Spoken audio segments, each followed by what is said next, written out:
Hello guys, welcome to our channel വയനാടൻ പലവക. Friends, ഒരു നീണ്ട ഇടവേളയ്ക്ക് ശേഷം നമ്മൾ വീണ്ടും കണ്ടുമുട്ടുകയാണ്. എല്ലാവരും ഹെൽത്തി ആൻഡ് ഹാപ്പി ആയിട്ടിരിക്കുന്നു വിചാരിക്കുന്നു. അപ്പോൾ നമ്മുടെ ഈ റീയൂണിയൻ ഒരു ഡ്രിങ്ക്സിൽ തന്നെ നമുക്ക് സ്റ്റാർട്ട് ചെയ്യാം.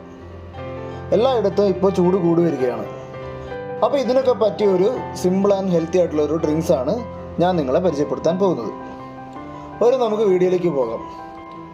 ആദ്യം നമുക്ക് ഇതിലേക്ക് ഇഷ്ടമുള്ള ഫ്രൂട്ട്സൊക്കെ ഒന്ന് ആഡ് ചെയ്യാം. എൻ്റെ കയ്യിൽ ഇപ്പോൾ 2 തരത്തിലുള്ള മാങ്ങയുണ്ട്, നന്നായി പഴുത്തതുമാണ്.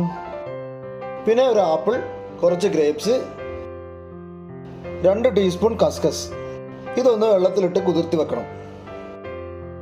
പിന്നെ കുറച്ച് കാഷ്യൂ, ബദാം, ഇത് നന്നായി നുറുക്കിയെടുക്കണം. ഇനി ഇതിലേക്ക് കസ്റ്റാർഡ് പൗഡറാണ് വേണ്ടത്. നിങ്ങൾക്ക് ഇഷ്ടമുള്ള ബ്രാൻഡ് എടുക്കാം. ഇതൊരു 3/4 ടീസ്പൂണാണ് എടുത്തിട്ടുള്ളത്. പിന്നെ നിങ്ങളുടെ മധുരത്തിനനുസരിച്ച് ഷുഗർ ആഡ് ചെയ്യാം. ഞാനിവിടെ 1 കപ്പ് ഷുഗർ എടുത്തിട്ടുണ്ട്. 1 ലിറ്റർ പാലെടുത്തിട്ടുണ്ട്. നന്നായി ഒന്ന് തിളപ്പിക്കണം. തിളച്ച് വരുമ്പോൾ നമുക്ക് അതിലേക്ക് പഞ്ചസാര ചേർത്ത് നല്ലപോലെ ഒന്ന് ഇളക്കി കൊടുക്കാം. ഇനി ഇതിലേക്ക് കസ്റ്റാർഡ് പൗഡർ ആഡ് ചെയ്യണം. നേരിട്ട് ആഡ് ചെയ്യരുത്, കട്ട പിടിക്കും. കുറച്ച് പാലെടുത്ത് നന്നായി ഒന്ന് കലക്കി എടുത്തിട്ട് വേണം നമ്മുടെ പാലിലേക്ക് ആഡ് ചെയ്യാൻ. ഒരു 5 മിനിറ്റ് നന്നായി ഒന്ന് ഇളക്കി കൊടുക്കണം. അതിനുശേഷം തണുപ്പിച്ചെടുക്കാം. ഇത് നന്നായി തണുത്ത പാലിലേക്ക് ഫ്രൂട്ട്സൊക്കെ അരിഞ്ഞ് കഷ്ണങ്ങളാക്കി ആഡ് ചെയ്യാം.